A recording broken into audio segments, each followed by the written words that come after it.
जानकारी, जैसे हमें जानकारी हुई कि ये गलत आचरण है, नहीं करना चाहिए, पर मन हमको विवश करके वो गलत आचरण करा दिया। और जैसे मुझे जानकारी कि अच्छा आचरण करना चाहिए, पर मन निराश होकर के वो नहीं करा रहा, इसमें हमारे पास भजन बल नहीं है, अध्यात्म बल नहीं है। अध्यात्म बल है तो जहाँ लगाना इंद्रिय मन को वहीं लगा दिया, जहाँ हटाना वहाँ से हटा दिया। तो जानकारी तो है, लेकिन जानकारी का प्रयोग नहीं है। वो प्रयोग तभी हो सकता है जब हमारे पास नाम रूपी बल होगा। नाम जप तो महाराज बहुत कर रहे हैं। अब आपका शब्द ही बता रहा है कि आप नाम जप नहीं करती। बहुत नाम जप करने वाला कैसे बोल सकता है बहुत नाम जप करते? ये बोल कैसे सकता है? आप हमसे कहो कि आप कितना नाम जप करते हो, तो हाथ उठा के यही कहेंगे कि हम तुम्हें क्या बताएं, पूरा जीवन हो गया प्रयास करते, लेकिन अभी जी नहीं भरा कि जितना होना चाहिए वो नहीं कर पा रहे। वास्तविक कह रहा हूं कि काश मैं डट के भजन कर पाता, जबकि हमारे पास और कोई काम नहीं भजन के सिवा, और प्रयास रहता है लेकिन फिर भी असफल है। हम ये नहीं कह सकते कि हम बहुत भजन करते हैं, वो शब्द नहीं बोल पाएंगे। बहुत वैसे भी आपकी जेब में करोड़ों रुपया रखे, आप बता दोगे क्या करोड़ों रुपया रखे? गुप्त रखा जाता है कि नहीं? ऐसे ये भजन का है। बड़े बड़े भजनानंदी ऐसे करते हैं, हम अधम जीव, हम नीच जीव, कहाँ हमसे भजन होता है? आप कहते हो भजन तो बहुत होता है, फिर परेशानी क्या है? जो जानकारी हमको है कि नहीं करना, वो नहीं करना। जो जानकारी करना है कि करना है, वो करना। क्यों? क्योंकि भजन है। भजन नहीं है तो फिर ये बात आएगी। ईमानदारी से भजन करो, जैसे हम कह रहे हैं। लिखो दिमाग में राधा राधा, सुनो कान से राधा राधा, और बोलो हृदय से राधा राधा, सब ठीक हो जाएगा। करके तो देखो। अब ऐसे कह दे कि हमने तो बहुत भजन कर लिया, तो तुम उनसे बात करो जो भजन नहीं करते। पूरा जीवन भजन में दिए हुए हैं, शुरू तो तुम करो भजन, ईमानदारी से सही भजन करो। अभी पीछे बैच में कहा कि आप घड़े में 5 छेद कर दो और एक एक चुल्लू जल डालते रहो, कभी भरेगा? तो पहले छेद बंद करो और एक एक बूंद डालते रहो, घड़ा भर जाएगा। पहले उन छेदों को बंद करो जो हमारे भजन को छीण करते हैं, और ईमानदारी से भजन करो। फिर आप भी देखो, बोलोगी कि नहीं भजन परमानंदमय है। जो घोर हिंसक स्वभाव के थे और राम नहीं बोल पाते थे, वो जब मरा मरा हुए तो रामायण की रचना कर दी, इतिहास की रचना कर दी, जो आज हमारे भारत में सम्माननीय इतिहास है। तो आप विचार करो, हम कहते हैं बहुत भजन करते हैं, कुछ ऐसा नहीं होता, तो वो बात तुम्हारी हम कैसे मान ले जब हम भी भजन करते हैं और ऐसा होता है? कोई चिंता नहीं, बेपरवाह, न मृत्यु की चिंता, न दर्द की चिंता, न कोई भय। तो हमारा प्रतिपल आनंद में बीतता है। किससे? नाम से, भगवान के भजन से। ये हम प्रमाण तुम्हें खुद इसलिए देते हैं कि अब जैसे आपने कह दिया और 4 लोगों ने सुना कि हम बहुत भजन करते हैं, लेकिन ऐसा नहीं। हम ये नहीं कह सकते कि बहुत भजन करते हैं लेकिन करते हैं और उसका परिणाम तुमको हम दिखाई देते हैं। नहीं, भजन व्यर्थ नहीं जा सकता, भजन व्यर्थ नहीं। हाँ, ये जरूर है कि बहुत जन्मों के हमारे पुराने संस्कार हैं, पाप है, तो अब हम थोड़ा भजन करना शुरू किया और वो हमको घसीटते हैं माया की तरफ। अब हम और भजन बढ़ावें और भजन बढ़ावें, धीरे धीरे ऐसा होगा कि वो घसीट के हमारे पास आ जाएंगे। हाँ, निराश नहीं होना। बहुत जन्मों का बिगड़ेल मन है तो हमें निराश नहीं होना, पर हमको भगवान के नाम की अश्रद्धा वाली भी बात नहीं कहनी। यार हम बहुत नाम जप करते हैं, ऐसा नहीं। ऐसा बोलने से नाम की महिमा पर अंगुली उठती है और वो हम उठने नहीं देंगे, क्योंकि हम स्वयं आपके सामने बैठे। उसके प्रमाण है कि हर कष्ट, हर परिस्थिति, हर व्यवस्था भगवान सब व्यवस्था करते। किसी महीने में ऐसा नहीं होता कि यार बिजली का बिल नहीं भरने को हुआ, यार ऐसा नहीं, सब व्यवस्था भगवान करते। तो नाम का आदर करो, वो आदर पूर्वक नाम जप करो, सब ठीक हो जाएगा। रोहित दुबे जी, राधे राधे महाराज जी। महाराज जी, आपके श्रीमुख से सुना है कि संसार में हम सबको एक स्वांग करते हुए आध्यात्मिक मार्ग पर प्रकृतिशील रहना है। चाहे वो हमारा परिवार हो, रिश्तेदार हो, हमें बिना कोई आसक्ति रखते हुए सबसे सांसारिक व्यवहार करना है। गुरुदेव भगवान, जब हम लोग संसार में रहते हुए संसार में सच्चे बने रहते हैं तो सब कुछ आसान लगता है, पर हम लोग जब संसारिकता का स्वांग करते हैं तो सब कुछ कठिन सा प्रतीत होता है। आप हमें मार्गदर्शन। भजन की कमी के कारण ऐसा है। और जब भजन होगा ना, बहुत बढ़िया स्वांग होता है। मान लो आपको तो कितने लोगों से मिलना होता है, अपने को कितने लोगों से मिलना होता है, अलग अलग घर के, अलग अलग दिमाग के, अलग अलग प्रांत के सब लोग आते हैं और सबसे मिलना होता है। और सबसे ऐसे मिलना होता है कि हम आपके ही हैं। किसी से ऐसा अनुभव नहीं होने पाएगा कि हम आपसे प्यार ज़्यादा करते हैं, आपसे कम करते नहीं। हमको समान प्यार करना है और किसी से भी प्यार नहीं करना। जी, परिवार में जो बच्चे रहते हैं या पत्नी रहती है तो उनसे आसक्ति रहती है। क्यों भजन की कमी कह रहा हूँ, भजन की कमी के कारण हमारा ममता मल अभी जरा नहीं है, वो ज्यों कते हुए हैं, तो स्वांग कैसे होगा? फिर तो सत्य होगा ना, तभी उसमें मिलने पर सुख और बिछुड़ने पर दुख इसका अनुभव होता है। अगर स्वांग करोगे तो मरने पर भी दुख नहीं होगा, क्योंकि स्वांग हो रहा है और वास्तविक स्वांग हो रहा है। एक बड़े पर्दे पर जगन नाटक वैभवा, वो सच्चिदानंद परमात्मा अपने आप से अपने आप का सृजन कर रहा है, अपने आप से अपने आप का पालन कर रहा है और अपने आप से अपने आप का संहार कर रहा है। दूसरा कोई है नहीं। पर ये ज्ञान नहीं है ना। असलियत में जब ज्ञान होगा अंदर से, तब स्वांग शुरू होगा, तब हाँ अनुभूति। अभी भजन नहीं है, भजन करो, नाम जप का प्रयास करते हो। हाँ और अधिक करो। जितना अधिक नाम जप होगा उतना ही वैराग्य होगा। इसका नाम मृत्यु लोक है, यहाँ सब मरेगा,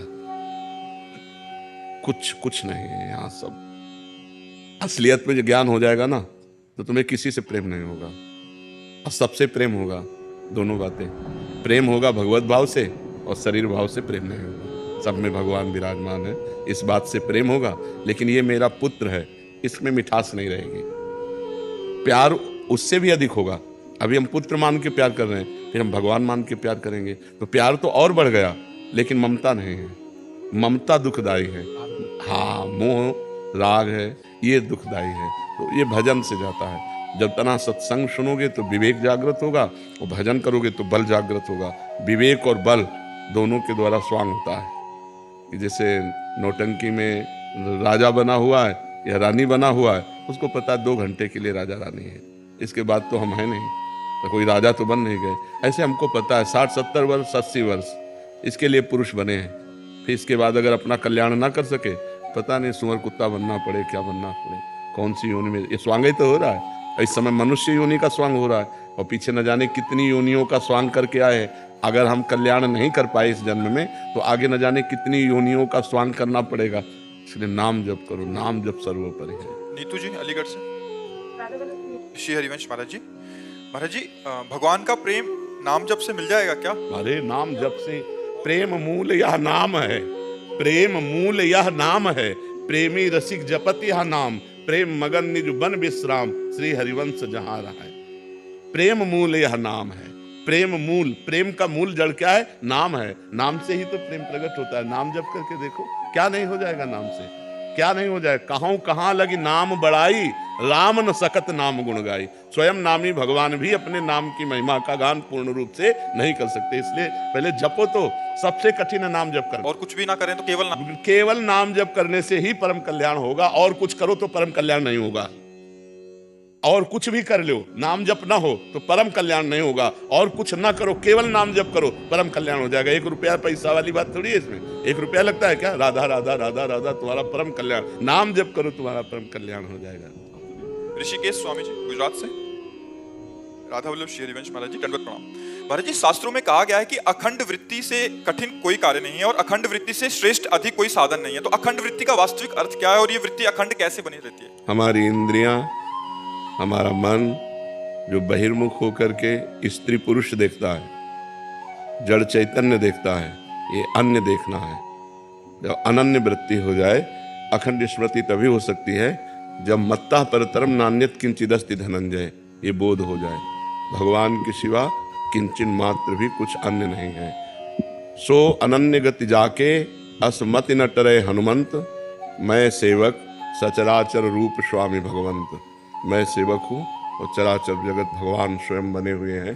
तो अब जहाँ जिस वस्तु व्यक्ति स्थान पर हमारी वृत्ति जाएगी, वो भगवत स्वरूप वृत्ति होगी, उसे अखंड स्मृति कहते हैं। दूसरी तौर तरीके पे हम जैसे नाम जप कर रहे हैं भगवान का, तो जहाँ जहाँ हमारा मन जाए वहाँ से हटा करके बार बार नाम में लगाना और उसे तैल धारावत अखंड चालू कर देना। निरंतर अव्यावृत भजनात्, अखंड भजन, तन्मया तन्मय स्थिति। तो इसके 2 भाव हैं, दोनों भाव जरूरी हैं। बिना दोनों भाव के अखंड स्मृति नहीं हो सकती। जहाँ जहाँ मन जाए वहाँ वहाँ भगवान को देखना, क्योंकि मन किसी वस्तु, व्यक्ति, स्थान जहाँ भी जाएगा तो भगवान कह रहे हैं मेरे सिवा कुछ है ही नहीं। मत्ता परतरम नान्यत किंचिदस्ति धनंजय, बहुनाम जन्मनावन्ते ज्ञानवान माम प्रपद्यते, वासुदेवा सर्वमित सा महात्मा सुदुर्लभा। सब जगह भगवान वासुदेव है। ऐसा महात्मा जिसकी मति हो गई है बड़ा दुर्लभ है। तो जहाँ जहाँ हमारा मन जाए, जिस वस्तु व्यक्ति स्थान पर, वहाँ वहाँ भगवान को देखना, या जहाँ जहाँ हमारा मन जाए वहाँ वहाँ से हटाकर भगवान के नाम में लगाना, अपने इष्ट में लगाना, अपने आराध्य देव में लगाना। इससे हमारी हर वृत्ति अखंड हो जाएगी। समझ पा रहे हैं आप? इसमें कोई संशय है आपको? मयंक कुमार जी, मुजफ्फरनगर से। राधे राधे राधे। राधे राधे महाराज जी। महाराज जी, पहले मैं महर्षि रमन जी की विधि से मैं कौन हूँ या अहम के विचार का उद्गम कहाँ है, ये वाणी जी पढ़ता था, ध्यान करता था। उसमें मुझे थोड़ी शांति और आनंद मिलता था, परंतु अभी जिम्मेदारियां और व्यस्तता बहुत बढ़ गई और मानसिक थकान भी रहती है, तो उतनी एकाग्रता। तो क्या शांति मिली? शांति जानते हो, एक बार प्राप्त हो जाने के बाद फिर कभी हटती ही नहीं। वो शांति थोड़ी है, थोड़ी शांति और आनंद मिल रहा है। वो थोड़ी परसेंट में थोड़ी शांति होती है। तुम्हारी मानी हुई वो शांति है, वो शांति थोड़ी है। परम शांति, शाश्वत शांति। एक बार शांत हो गया तो दोबारा कभी विक्षेप नहीं पड़ेगा। मान हो या अपमान, लाभ हो या हानि, सुख हो या दुख, वो शांति कैसे? श्रद्धावान लभते ज्ञानम तत्परा संयतेन्द्रिया, ज्ञानम लब्ध्वा पराम शांति मच्रेणादि गच्छति। जब शुद्ध ज्ञान हो जाएगा तब परम शांति प्राप्त होगी। जिसको ज्ञान हो गया वो प्रपंच में रति कैसी? और जिसे प्रपंच में रति उसे ज्ञान कहाँ? और जिसे ज्ञान नहीं तो वो शांत कहाँ? और जो शांत नहीं वो सुखी कहाँ? अशांतस्य कुतः सुखम। अशांत पुरुष सुख कैसे प्राप्त करो? तो तुम अशांत हो, अभी तुम शांत थोड़ी हो। जब शांत हो गए तो स्वरूप में स्थित रहोगे। ज्ञानम लब्ध्वा पराम शांति मच्रेणादि गच्छति। ये बिना गुरु शरण हुए, साधना किए बिना, भगवत भजन किए बिना ये शांति थोड़ी प्राप्त हो जाती है। क्या जान पाए तुम कौन हो? गुरुदेव, उसमें तो मुझे बस इतना अनुभव होता था कि एक चेतना मात्र है कि मैं मतलब शरीर का भान ही रहता था। ऐसा अनुभव होता था कौन से ये स्थिति अगर चेतना मात्र की हो तो समाधि स्थिति होती। जानते हो, जैसे नींद में गाढ़ सोए हुए हैं, गाढ़ नींद में सोए, कोई चिंतन नहीं है, शांत एकदम, पर वह अज्ञान की स्थिति है। ऐसे ज्ञान में जगा हुआ पुरुष, जैसे गाढ़ सुषुप्ति, ऐसी स्थिति होती है। वो चेतना मात्र में स्थित है। चेतना में भी स्थित नहीं हो।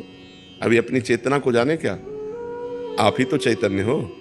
अपनी चेतना का मतलब थोड़ी कि मैं चेतना का ध्यान कर रहा हूँ। आप ही तो चैतन्य हो, तो आप अपने को कहाँ जाने हो? अभी घोर अज्ञान की धरा में हो, अभी कोई ज्ञान नहीं है। इसलिए हमारी मानो, नाम जप करो, भगवान का नाम जप करो। सोई जाने जही देहु जनाई, जानत तुम्हें तुम्हें हो जाई। जब भगवान कृपा करेंगे, भजन से हृदय पवित्र होगा और वो अपने को जनाएंगे तो आप जान जाओगे, ऐसे थोड़ी जान जाओगे। महाराज जी, अभी मैं ज्ञान मार्ग और भक्ति मार्ग में दोनों में सब एक है, सब एक है, कोई अलग नहीं है। महाराज जी, जब मैं नाम जप करता हूँ तो थोड़े उसमें विचार शांत होते हैं, मेरा मन करता है फिर वही अनुसंधान करूँ मैं कि मैं का तो नाम जप करते हुए अनुसंधान करो, उसमें परेशानी क्या है? नाम जप करते हुए वही अनुसंधान करो। नाम जप आपको उधर ही बढ़ा देगा। पावर है, नाम जप का मतलब पावर है। पावर को जिधर लगाओगे उधर चला जाएगा। तो आप पावर एकत्रित करो, बिना पावर के कैसे अनुसंधान करोगे? भगवान शंकराचार्य जी इस अनुसंधान के गुरु हैं, शंकराचार्य हैं, और वो कह रहे स्वरूपानुसंधान भक्तिरेव गरीयसी। भक्ति सर्वश्रेष्ठ है स्वरूपानुसंधान में। जिस समय भगवान की कथा सुनते हैं, भगवान का नाम जप करते हैं, भगवान की सेवा पूजा करते हैं, तो हमारा हृदय पवित्र हो जाता है। और पवित्र हृदय का मतलब स्वच्छ दर्पण। स्वच्छ दर्पण में जैसे अपना प्रतिबिंब दिखाई देता है, ऐसे स्वच्छ अंतःकरण में स्वरूप का अनुभव होने लगता है। मैं कौन हूँ इसका उत्तर मिलने लगता है। स्वरूपानुसंधान में एक अद्भुत आनंद। शंकर सहज स्वरूप संभारा, तो लाग समाधि अखंड अपारा। अपार आनंद स्वरूप है। पहले नाम जप करो, हमारी मान जाओ। आपकी मान लो महाराज जी, मुझे संदेह होता है कि नाम जप करते हुए बीच में अनुसंधान करने लगता। बिना नाम जप के अनुसंधान कर ही नहीं सकते। आप कैसे क्या करोगे? हमें बताओ, अनुसंधान क्या करोगे? नाम जप करते करते महाराज विचार शांत हो जाते हैं, फिर मन करता है। नाम जप करते करते, हाँ, नाम जप छोड़ करके नहीं, नाम जप करते करते जब हमारा संसार का चिंतन छूटता है और नाम है सत चिंतन होता है, तो उसके प्रभाव से हमारा अंतःकरण निर्मल होता है। तो जैसे शांत और निर्मल जल में हम नीचे क्या है तह में ये देख पाते हैं, ऐसे शांत और निर्मल अंतःकरण में अनुभव होने लगता है अपने आत्मस्वरूप का। समझ रहे हो? हाँ, पर खूब नाम हमारी अगर बात मान लोगे तो ठीक रहेगा, नहीं मानोगे तो फिर परेशान रहोगे, पूरा जीवन निकल जाएगा, कुछ छांत नहीं लगेगा। एक आए थे 70 वर्ष के, वो कह रहे थे मैं ध्यान योग का पथिक हूँ, लेकिन जब से आपका सत्संग सुना तो हमें विशेष आनंद मिला। बोले जब से, तो हमका विशेष आनंद क्या मिला? बोले राधा राधा रटने लगे। तो हमको आनंद की अनुभूति होने लगी। जो 70 वर्ष की अवस्था तक साधन करने पर आनंद नहीं हुआ, वो राधा नाम के रटने से प्रारंभ हो गया। तो मान लो मेरी बात, बारी मथे घृत होए बरु, सिकता ते बरु तेल, और बिनु हरि भजन न भवतरी, या सिद्धांत अपेल। पानी मथने से भले घी निकल आवे, असंभव। बालू को पेरने से भले तेल निकल आवे, असंभव। बोले असंभव संभव हो सकता है, लेकिन बिना भजन के इस संसार से मुक्त नहीं हो सकते, ये गारंटी की बात है।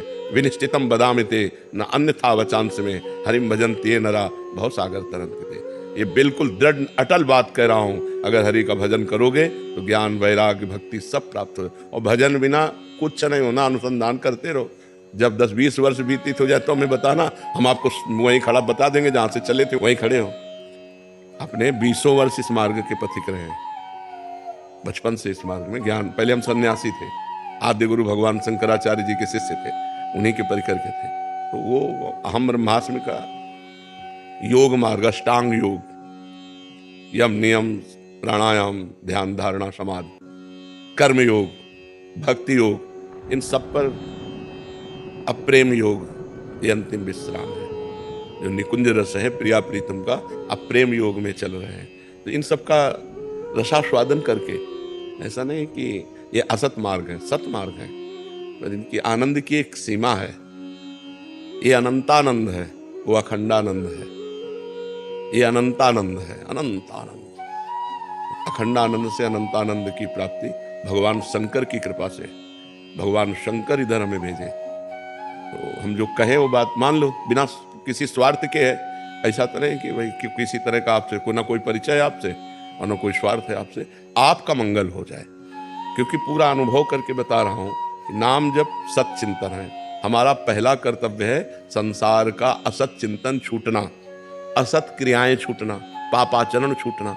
पहले ये करो, सत चिंतन के द्वारा असत चिंतन का त्याग कर दो, पाप आचरण का त्याग कर दो। जहां हृदय निर्मल हो, या जो चाहो, प्रेम चाहो, ज्ञान चाहो, जो चाहो सब मिल जाएगा। तुम्हारे पास धन है, जो चाहो खरीद लो। नाम रूपी धन है, जो चाहो प्राप्त हो। भजन नहीं है तो बकवास है। ज्ञान का हलवा बनाने की पूरी प्रक्रिया आपको याद है, लेकिन कभी आपने बैठ करके एक कवल खाया नहीं, तो फायदा क्या हुआ? ज्ञान हुआ हलवा बनाने की प्रक्रिया, और भक्ति हुई बना के खाना, डट के छक लिया। भक्ति है स्वाद लेना, और ज्ञान है उसकी प्रक्रिया को जानना। तो प्रक्रिया को जानना खास बात है या पाना खास बात है? विचार करके देखो, पाना खास बात है। जब हमने पाया तृप्त हो गए नहीं। हाँ, तो गोस्वामी तुलसीदास जी कह रहे हैं, जाकी कृपा लवलेस ते मतिमंद तुलसीदास हो, पायो परम विश्राम, राम समान प्रभु नाही कहूं। मैं मतिमंद तुलसीदास, जिनकी एक लव कृपा मात्र से परम शांति परम विश्राम को प्राप्त हो गया। भगवान की कृपा, बिना जगत गुरु भगवान की कृपा के ना तो शुद्ध ज्ञान होता है, ना भक्ति होती है, ना प्रेम होता है। ये हमारी बात मान लो। खूब नाम जप करो। भक्त कोई अज्ञानी थोड़ी होता है। जैसे आप कहे मान लो ज्ञान का अनुसंधान एक अलग मार्ग नहीं, भक्ति के पुत्र हैं ज्ञान वैराग्य। भागवत में पढ़ के देखो, भक्ति से ही तो ज्ञान वैराग्य का प्रादुर्भाव हुआ है। तो हम आपको भक्तों के नाम बताएं, किसी भी भक्त को आप हमें ये बताओ कि अज्ञानी है। कबीर दास जी, सूरदास जी, रहीमदास, ये अपने समय के जो अभी 100-200 वर्ष 500 वर्ष के अंतर के महापुरुष हैं, और जो अनादि काल से भगवत स्वरूपों में स्थित हैं। हनुमान जी भक्त हैं, आप ज्ञानी नहीं कहोगे, लेकिन ज्ञानी नाम अग्रगण्यम है। हनुमान जी को भक्त कहा गया कि नहीं कहा गया? भगवान के चरण अपनी गोद में लिए हुए बैठे, लेकिन बुद्धिमताम वरिष्ठम और ज्ञानी नाम अग्रगण्यम। ज्ञानियों में अग्रणी है और बुद्धिमताम वरिष्ठम, और फिर अतुलित बलधामम, बल के परम धाम है, और भगवान की भक्ति में लगे हैं। विश्वामित्र जी परम तपस्वी, विश्वामित्र महामुनि ज्ञानी और भगवान के भक्त हैं। भगवान श्री राम लक्ष्मण उनके साथ रहे, उनके चरण चापे। इतने महान भक्त कि भगवान स्वयं चरण चाप रहे हैं विश्वामित्र जी के। तो विश्वामित्र महामुनि ज्ञानी। गरुण जी जैसा कौन भक्त होगा? भगवान को सदैव अपनी पीठ पर धारण करते हैं। गरुण महाज्ञानी गुण राशि, गरुण महाज्ञानी गुण। तो भक्त कोई अज्ञानी थोड़ी होता है। भक्त में सारे सद्गुण विराजमान रहते हैं। जब भगवान को जान लिया तो जानने के बाद फिर और क्या बाकी रहा? सब ज्ञान हो जाता है। तो हमें लगता है पहले डट के भजन करना चाहिए, गंदे आचरण छोड़ना चाहिए, इंद्रियों पर विजय प्राप्त करनी चाहिए। ना तो जितेंद्रियता है कि आपने अपने इंद्रियों को जीत लिया, ना आप मनोनिग्रही हो कि आपने मन को अपने वश में कर लिया। तो है क्या? केवल हलवा की प्रक्रिया है। बात समझ ले बच्चा। मतलब हमारी बात इसलिए स्पष्ट होती है कि आप जहां हो उससे ऊंचाई पर बैठो, क्योंकि मनुष्य जन्म केवल मान्यताओं पे नहीं टिका है, अनुभव पे है। हम मान्यताओं पे नहीं देखते, हम अनुभव पे देखते हैं कि हम तो ऐसा करे बड़ा आनंद में रहेगा। वो आनंद है नहीं तो हम नहीं मानेंगे। पहले हम आनंद का अनुभव करें तब बात बनेगी। निज सुख बिन मन होए कि थीरा। जब तक हृदय में भगवत सुख नहीं होगा तब तक मन को आप नहीं रोक सकते। वो भोगों में जाएगा, वो गंदी बातें सुनेगा, गंदी बातें देखेगा, गंदी बातें करेगा और वेदांत पढ़ेगा। ये भी बात समझ लो, वेदांत की बातें करेगा, ज्ञान की बातें करेगा और विश्राम भोगों में मानेगा। हम लोग पूरा जीवन इसी में खपा दिया है, तो एक एक पॉइंट का पता है। जैसे लोग कहते हैं ना हम इस पे पीएचडी किए, हम इस पे पीएचडी किए, तो हम मन पे पीएचडी किए। कई बार बताया है, क्योंकि बचपन से इसी मन को पढ़ते चले आए और अभी तक उसी को पढ़ रहे हैं। तो हमारा जो आप लोगों को जो लाभ मिलता है वो अनुभव का मिलता है कि हम उसी पे चल के बात कर रहे हैं। कोई पढ़ी लिखी बात नहीं, जो पढ़ी लिखी है उसी को अनुभव करके और वही कह रहे हैं। अगर आप शुरू कर दो भगवान का नाम जप करना, सब ठीक हो जाएगा। हाँ, खूब डट के करो, संसार से हट के करो और खूब डट के करो, तभी नाम का प्रभाव बढ़ेगा। अच्छा, मटकी में 2-4 छेद हो और आप चुल्लू चुल्लू भरते जाओ, कभी भरेगी क्या? छेद बंद करो। जो पाप आचरण है, जो गंदी बातें हैं, जो संसार का आकर्षण है, उनको हम अगर बंद कर दें और थोड़ा थोड़ा भी अगर डालते रहे एक एक बूंद, तो घड़ा भर जाएगा। ऐसे हमारी पहले गंदी बातें बंद होनी चाहिए। हमारे जीवन में कोई गंदगी नहीं होनी चाहिए, शास्त्र के अनुसार हमारा जीवन होना चाहिए।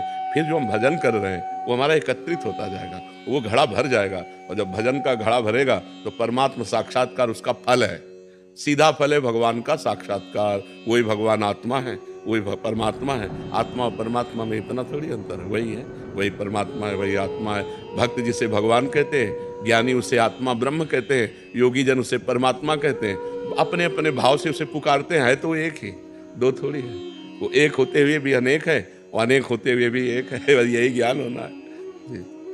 कचेरा किशन जी। राधे राधे महाराज जी। महाराज जी, भारत भूमि निस्संदेह दिव्य भूमि है, जहां संत महापुरुषों की वाणी, दर्शन एवं दिव्य लीलाएं होती रहती हैं। संतों एवं महापुरुषों के होने पर आध्यात्मिक बल समाज को प्राप्त होता है, परंतु जब वो महापुरुष दिव्य धाम चले जाते हैं, उनके अभाव में समाज एवं राष्ट्र उनकी गुरुवाणी एवं दी हुई शिक्षाओं के प्रभाव को निरंतर धारण करने के लिए क्या करे? बिना प्रगट संतों के सानिध्य के, उनकी वाणी के अनुसार हम चल सकें, बड़ा असंभव। देखो, संतों की वाणी तो दिव्य है ही है, लेकिन स्वयं भगवान अवतरित होकर, गीता जी ये संत वाणी नहीं, स्वयं भगवान बोल रहे हैं। गीता जी तो स्वयं भगवान बोल रहे हैं। भागवत जी में स्वयं भगवान उद्धव जी को उपदेश कर रहे हैं, लेकिन हम उसको अपने में धारण नहीं कर सकते। तभी धारण कर पाएंगे जब कोई गीता के अनुसार चलने वाला संत मिलेगा, और उससे जब हमारा संबंध होगा, भाव संबंध, और वो जब अपनी दिव्य अनुभूतियां देगा, तो गीता जी की बात हमें समझ में आने लगेगी, तो हमें गुरुवाणी की बात समझ में आने लगेगी, तो हमें बड़े बड़े सदग्रंथों की बात समझ में आने लगेगी। इसीलिए गोस्वामी जी ने प्रथम भगत संतन कर संगा, सबसे पहली भक्ति रखी है गोस्वामी जी ने, संतों का संग। अगर हमें संतों का संग मिले तो परम सौभाग्य है। अगर संतों का संग न मिले तो केवल ग्रंथ से देखकर हम अपना कल्याण नहीं कर सकते। जैसे मेडिकल स्टोर है और हम बीमार हैं और हमें मेडिकल स्टोर में खड़ा कर दिया जाए, क्या हम निरोग हो सकते हैं? डॉक्टर की जरूरत है कि नहीं? है ले, दवा वहीं रखिए। शास्त्र है मेडिकल स्टोर और हमें बीमार भव रोग के, अब हमको शास्त्र रूपी मेडिकल स्टोर से हम निरोग नहीं हो सकते, क्योंकि हमें बीच में वैद्य की जरूरत पड़ेगी, डॉक्टर की जरूरत पड़ेगी। मेडिकल स्टोर में ही दवा रखिए, और वो पहले हमारे रोग को समझे और हमारे अधिकारानुसार वो हमें दवा दे। वो मेडिकल स्टोर से ही देगा, लेकिन अगर डॉक्टर से हम ना मिले तो हम अपनी हानि कर सकते हैं। कोई भी दवा टेस्ट करेंगे तो हम परेशान हो जाएंगे। मेडिकल स्टोर है वो तो बहुत से रोगों की दवा, सब औषधि। तो शास्त्र क्या है? मेडिकल स्टोर है। गुरु क्या है? डॉक्टर है। हम हैं मरीज। तो जब गुरुदेव शोध करके कि देखो, जैसे अभी इससे कहा कि तुम नाम जप करो, कहाँ ठीक है, ये दवा बताई। सदगुरु वैद्य वचन विश्वासा संयम यह न विषय के आशा। सदगुरु रूपी डॉक्टर की बात मान लो और परहेज करो। जो गंदी बातें हम कहो, गंदी बातें छोड़ो, विषय की आशा को त्यागो, ये परहेज है। दवा खाओ, सदगुरु की आज्ञा का पालन, परहेज, गंदी बातों का त्याग करो, अभी सब ठीक हो जाएगा। तो हम केवल शास्त्र या सदगुरु वाणी से जो लिखित है उससे हमको प्रगट में चाहिए, प्रगट में संत रूपी डॉक्टर चाहिए। वो हमारी नाड़ी पकड़े कि हम किस कोटि के मरीज हैं और उसी कोटि की दवा हमको दे तो हमारा कल्याण हो जाए। भगवान की बड़ी कृपा रहती है जब संत जन मिलते हैं। जब द्रवै दीन दयालु राघो तो साधु संगति पाइए। संतों का संग मिलता है। जिस दिन हमारे संत महापुरुष अब जैसे बड़े बड़े अंतर्धान हो गए, अब यत्र तत्र कहीं संत जो स्वयं भगवान में स्थित हैं और भगवान में स्थित करना जानते हैं, अन्य को भी भगवत भाव में स्थित करना जानते, बीच में कोई लेन देन नहीं। अध्यात्म कभी बिकता नहीं और जो बिकता है वो अध्यात्म होता नहीं। केवल भगवान की महिमा सुनो आके फ्री और उसको अपने जीवन में धारण करो। हमारा आपका संबंध है भिक्षा और शिक्षा का। भूख लगे तो हमें 4 रोटी दे दो और तुम हमसे शिक्षा लो। हम बाबा जी हैं, तुम्हारा कल्याण शिक्षा से होगा और हमारा भजन भिक्षा से होगा। बस इतना संबंध है। भिक्षा तय नहीं होती। मनावे 1 रोटी दे दो, मनावे 2 रोटी दे दो, मनावे भरपेट दे दो। तो अगर हमें संत मिल जाएं तो हमारा कल्याण हो जाए। अगर संत तो केवल वेश मात्र से बात नहीं बनेगी, वेश मात्र से बात नहीं बनेगी। सोने का पानी फिरा हो और आप कलश पीतल का लेके जाओ तो स्वर्णकार की नजर में पीतल के पैसा मिलेंगे, सोने के नहीं मिलेंगे। समझ रहे ना? जिस समय वो जहां देखा कसौटी में करके तो पीतल है ओरिजिनल। भगवान के मार्ग में चलने वाला शुद्ध संत मिल जाए तो हमारा कल्याण हो जाएगा। तो शास्त्रों की जो बातें हैं वो हम पे हावी हो जाएंगी और हमसे बुरे आचरण होने ही नहीं पाएंगे। हर समय दिमाग में यार बाबा ने कहा है ऐसा नहीं होना, वो बाबा सामने दिखाई देंगे और वो बात सामने दिखाई देगी और आपके आचरण बदलना शुरू हो जाएंगे। तो हम ये कहते हैं कि जैसे जैसे कलयुग आएगा वैसे वैसे एक घाटा हो जाएगा, संत मिलना मुश्किल हो जाएंगे। संतों का अभी बहुत घाटा है, संत मिलना बहुत घाटे का सौदा है। हमारे बड़े बड़े संत अंतर्ध्यान हो गए ब्रज में, जो रात दिन भजन करने वाले, किसी से कोई मतलब नहीं रहने वाले, अंतर्ध्यान हो गए। बड़े बड़े जो जैसे श्री स्वामी राम सुखदास जी, निष्काम संत, लाखों लोगों को गीता जी का निष्काम भाव से, केवल निष्काम धर्म भगवान। तो ऐसे संत अंतर्ध्यान हो गए। अब बड़ा घाटा है अपने को, हम भारतवासियों को बहुत घाटा है। जब बड़े बड़े संत अंतर्ध्यान हो गए तो फिर हम किससे सच्चा ज्ञान प्राप्त कर पाए? देखो पुराने ऋषि परंपरा को देखो, ऋषियों के पास गृहस्थ जाते थे, कुछ फल फूल दूर्वांकुर अर्पित किए और वो उपदेश किए और उनका कल्याण हुआ। कहीं तय या बेचना या खरीदना, तो ये खरीद बेच वाला अध्यात्म नहीं होता, अध्यात्म शुद्ध होता। तो भगवान की कृपा से अभी कुछ संत भगवान भारत में ऐसे हैं निष्काम जिनकी फिर आगे चल करके और घाटा हो जाएगा। जैसे पहले जो सुविधा थी, उड़िया बाबा, हरि बाबा, बड़े बड़े सिद्ध महापुरुष, वो अब घाटा हो गया। अभी जो 2, 4, 10, 15 जो भी ऐसे अंगुलियों में गिने जा सकते हैं, ऐसा नहीं कि भीड़ मिले, अंगुलियों में गिने जा सकते हैं, वो आगे चलकर वो भी घाटा हो जाएगा, घाटा हो जाएगा। तो बहुत भगवान की विशेष कृपा है अभी कि अभी भजन करने का अवसर दिया भगवान ने। भजन कर लो, नहीं तो कलयुग का इतना प्रचंड तांडव अब देखो बढ़ने लगा है। मतलब जहां सुरक्षा थी वहां शोषण वृत्ति आने लगी है। पति पत्नी के संबंधों में बहुत ही विकार आ गए हैं, पुत्र माता पिता इनके संबंधों में विकार आ गए हैं, गुरु शिष्य इनके संबंधों में विकार आ गए। कलयुग का प्रभाव बढ़ रहा है ना, बर्दाश्त नहीं। हाँ, तो ये आगे चलकर और होगा। तो भजन कहाँ होगा, धर्म कहाँ होगा? धर्म तो बर्दाश्त करने से होता है, जो सहनशील होता है तभी धर्म में चल पाता है। मनीषा मित्तल जी दिल्ली से। राधे राधे महाराज जी। महाराज जी, जीवन को आनंद में कैसे बनाया जा सकता है? भगवान की शरण में होकर, भगवान का नाम जप करते हुए और पाप आचरणों का त्याग करते हुए। यदि हम पाप आचरण करेंगे तो पापवंत कर सहज स्वभाव, भजन मोर ते भाव न काऊ। जो पापी पुरुष है उससे धर्म नहीं बनता, रुचि ही नहीं है, उससे भजन नहीं बनता। और जो धर्म से नहीं चलता, भजन से नहीं चलता, उसे आनंद नहीं मिल सकता। इसलिए पापाचरणों का त्याग करो, नाम जप करो, सत्संग सुनो, अपने परिवार को भगवत भाव से देखो। पति में भगवान देखो, सास ससुर में भगवान देखो, उनकी सेवा करो, जो भोग बनाओ वो अतिथि सेवा, पति सेवा, परिवार की सेवा, नाम जप, अभी आनंद आ जाए। अपने परिवार में भगवान का नाम जप करते हुए भगवत भावना करके प्रेम करो, अभी आनंद आ जाए। भगवान ने गृहस्थ धर्म में प्रेम करने की बात कही। आप लोग प्रेम नहीं करते, मोह करते हैं, है ना। मोह के कारण आपकी दुर्गति होती है, और प्रेम करो तो उसमें भी भगवान है। पावर सबके अंदर भगवान बैठे हुए हैं। पत्नी से प्रेम करो, पुत्र से प्रेम करो, माता पिता से प्रेम करो, पति से प्रेम करो। प्रेम तो होता नहीं। प्रेम तभी होता है जब हम भगवान देखते हैं कि मेरे पुत्र के रूप में भगवान आए, मेरे पति मेरे लिए भगवान है, मेरी पत्नी के हृदय में भगवान है। अब ये सद्भावनाएं हो जाए तो देखो गृहस्थी कितनी उत्तम है। अब आज का समय ऐसा है कि पति किसी और के साथ जा रहा है, पत्नी किसी और के साथ जा रही है, लड़ाई झगड़ा होता है, मारपीट होती है, हिंसा होती है। धर्म से चलो तो ही आनंद की प्राप्ति होगी। नाम जप करो और पाप आचरणों का त्याग करो। जो पाप आचरण जो आप जानते हो कि गलत है, नहीं करना चाहिए, वो हमें नहीं करना है, तभी आनंद की प्राप्ति होगी। आनंद नाम भगवान का है। जो आनंद सिंधु सुख राशि, वो भगवान धर्म से चलते हैं। मर्यादा पुरुषोत्तम भगवान ने धर्म से स्वयं चल करके रास्ता दिखाया है। भगवान श्री राम ने, भगवान श्री कृष्ण ने, ये धर्म से चलोगे, पवित्र आचरण करोगे, नाम जप करोगे, परिवार से प्रेम करोगे तो आनंद में रहोगे। प्रदीप जी मुरैना से।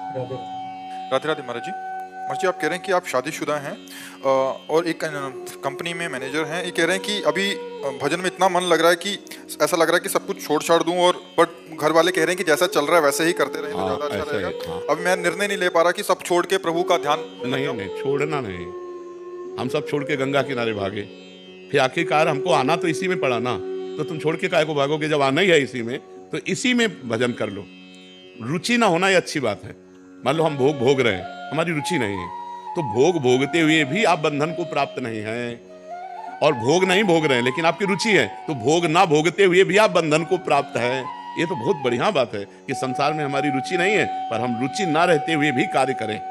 अर्जुन की युद्ध करने में रुचि नहीं थी, गीता पढ़ के देख लो, लेकिन भगवान ने आदेश किया तुम्हें युद्ध करना है, मेरा स्मरण करते हुए तुम्हें युद्ध करना है। तो ऐसे ही जो आपका पद है, जो आपका कार्य है, अरुचि पूर्वक करो, पर उसे बिल्कुल सही करो, काम में गड़बड़ी ना होने पाए। और रुचि हमारी है नहीं, इसलिए हम बंधेंगे है नहीं। चाहे पत्नी हो, चाहे परिवार हो, जब हमारी भोगों में रुचि नहीं है, पर भोग भोगना है धर्मयुक्त। जैसे मान लो आपकी पत्नी है, अब आपके अंदर अरुचि है लेकिन उसके अंदर रुचि है, तो आपको अपनी अरुचि दबाकर उसकी रुचि का पालन करना होगा, क्योंकि वो अर्धांगिनी है, वो आपको समर्पित है। अब उसके अंदर अरुचि नहीं है, अगर आप उसकी रुचि का पालन नहीं करते तो वो डिस्टर्ब हो जाएगी, वो परेशान हो जाएगी। तो हमको अपना कर्तव्य का पालन करना। हमारा शरीर उसका पति है, हमारी रुचि नहीं है, पर इस शरीर के द्वारा पति का जो कर्तव्य है वो हम पालन करते हैं। बहुत विवेक पूर्वक चलना चाहिए। नहीं हम कह रहे भाग के कहाँ जाओगे, हमें बताओ कहाँ भाग के चलोगे? जहाँ जाओगे वहाँ संसार है। देखो अब हमसे पूछो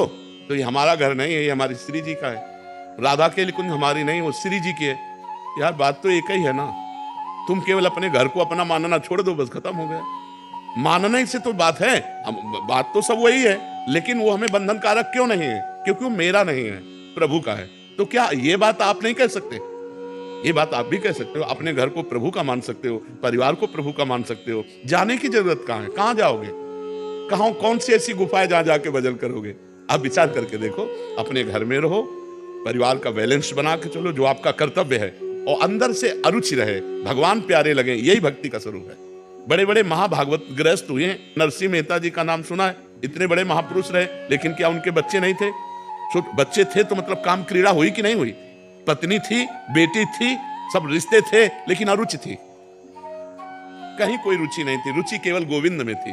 तो गोविंद साफा बांध के सारे काम संभालते थे संभालते थे ना। अपने को यही बात करनी है, हमारी रुचि नहीं है, पर गोविंद के द्वारा दिया हुआ कर्तव्य है, उसे मुझे करना है। तो भगवान आपके साथ रहेंगे, आपको अनुभव होगा भगवान आपके साथ है, क्योंकि आपकी प्रीति भगवान में है। और कहीं नहीं, यही खास बात है। खास बात ये, बाबा जी बन गए, भोग नहीं रहे, भोगों में रुचि है, तो बहुत बड़ी बाधा है। गृहस्थ हो और भोगों में रुचि नहीं है, संत हो आप। बात समझो, अंदर की बात समझनी है, अंदर की बात सुधारना है। भगवान अंदर की बात सुधारने से मिलते, बाहर से नहीं मिलते। बाहर का वेश तो नौटंकी नाटक फिल्मों में भी लोग साधु का धारण कर लेते तो साधु हो जाते हैं क्या? वेश धारण मात्र से कोई साधु थोड़ी होता है। अंदर की रुचि परमात्मा में है, क्रियाएं संसार की हो रही, आप साधु हो, समझना। और रुचि हमारी भोगों में है, क्रियाएं भागवतिक हो रही, तो संसारी है वो। बात समझना हमारी। ये आंतरिक विषय को भगवान जानते हैं। तो ठीक है ना। आकाशदीप सिंगला जी लुधियाना से। महाराज जी आपके चरणों में कोटि कोटि प्रणाम। महाराज जी मांस मदिरा खाना पीना गलत बताया गया है, पर महाराज जी बहुत सारे लोग सब खाते पीते हैं पर उनके पास धन दौलत है खूब, ऐसा क्यों महाराज जी? तो क्या धन दौलत होना कोई सौभाग्य का बात है क्या? सुत दाराधन लक्ष्मी पापियों के घर होए, संत समागम हरि कथा तुलसी दुर्लभ दोए। पूर्व के पुण्य के बल से धन मिलता है, और वर्तमान में जो मांस मछली खा रहे हैं, जो पाप कर रहे हैं, उनका जब पूर्व का पुण्य खत्म होगा तब पता चल जाएगा। और विद्वान या विवेकवान बुद्धिमान परिणाम को देखता है, वर्तमान को नहीं देखता है, परिणाम को देखता है। मरोगे तो तुम्हारा शरीर जाएगा तुम्हारे साथ, बैंक बैलेंस जाएगा है, क्या जाएगा फिर? इसके लिए जो पाप कर्म किए वो जाएगा। जो बकरा खा रहे हो, गाय खा रहे हो, भैंसा खा रहे हो, सुअर खा रहे हो, वो तो परिणाम तुम्हारा दुर्गति नरक में भोगनी पड़ेगी। पैसा होना कोई खास बात थोड़ी है। पैसा तो कसाई के पास भी है, पापियों के पास भी है। पैसा खास बात नहीं। शांति, आनंद, परिणाम। बुद्धिमान वही भैया जो परिणाम को देखता है। परिणाम क्या? अच्छा, तुम्हारे शरीर को एक चिमटी से अभी हम नोचे ऐसे, आपको कष्ट होगा ना? तो फिर क्या पशु पक्षियों को कष्ट नहीं होता? उनको जो भूंज के खाते हो, उनका जो मांस खाते हो, आप मान लो कह दो कि हम नहीं काटते हैं, लेकिन आप उसके हिस्सेदार तो हुए। अगर आप मांस खाना बंद कर दो तो काटना बंद कर देगा। आप खरीदते हैं तो आप हिस्सेदार हैं उसके। तीन को बराबर फल मिलता है, कर्ता, अनुमोदक और प्रेरक। प्रेरणा देने वाला और करने वाला और उसकी सहायता करने वाला, अनुमोदन। तो खाना अनुमोदन हुआ, आपको वही दंड मिलेगा। तो इसलिए धन होना कोई अच्छी बात थोड़ी है कि धन है तो अच्छी बात है, नहीं। धर्म है तो अच्छी बात है, धर्म से चल रहा है। आज धन नहीं, लेकिन कल ये सुखी होगा। जैसे धर्मराज युधिष्ठिर धर्म से चल रहे थे तो 12 वर्ष का वनवास, 1 वर्ष का अज्ञातवास, और दुर्योधन अधर्म से चल रहा था, खूब वैभव सब, लेकिन 100 के 100 मारे गए और 5 के बाल बाका भी नहीं हुआ, 5 के 5 बचे रहे। पांडव 5 के 5 बचे रहे। तो धर्मात्मा पुरुष की जय, जो अधर्म करता है उसका नाश होता ही है। ये अधर्म है। अच्छा, मदिरा पीने से लाभ क्या? हमें एक लाभ बता दो।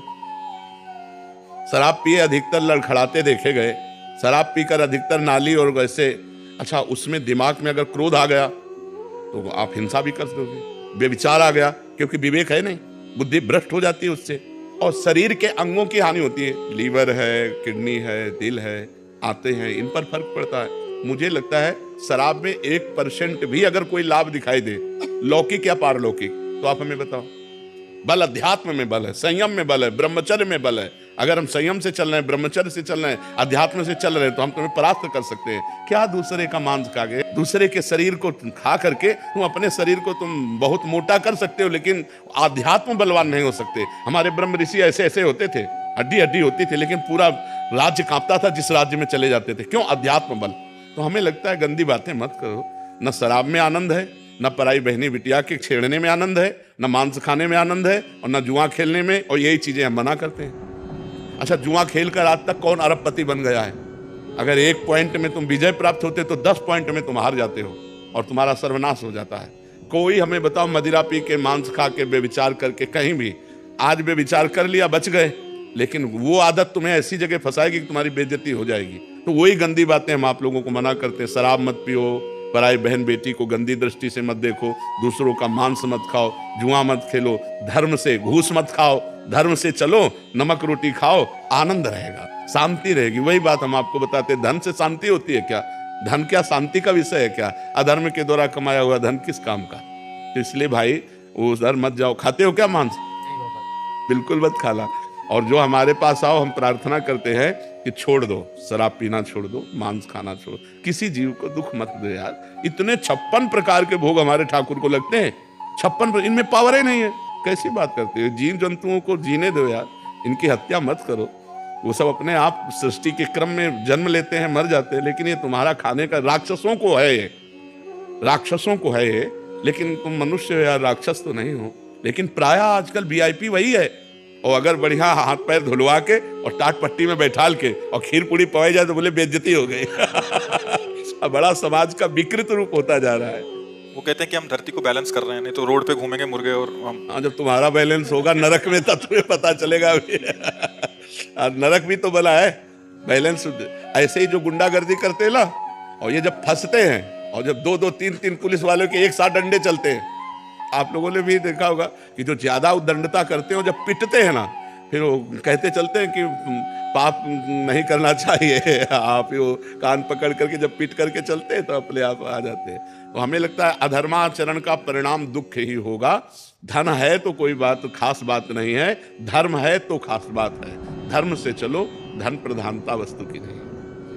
हमारे को हमारे जन्मदिन पे और क्या करना चाहिए? जैसे कि आज हमारा जन्मदिन है, कल हमारा मित्र का, तो हमने ना ऐसा नियम बनाया कि हम आज ब्रजधाम में हमारा जन्मदिन। हाँ, घंटा 2 घंटा कीर्तन कहीं जरूर कर लो, चाहे हाँ गिरिराज जी में बैठ के कर लो, चाहे यमुना किनारे बैठ लो, घंटे 2 घंटे नाम कीर्तन करो।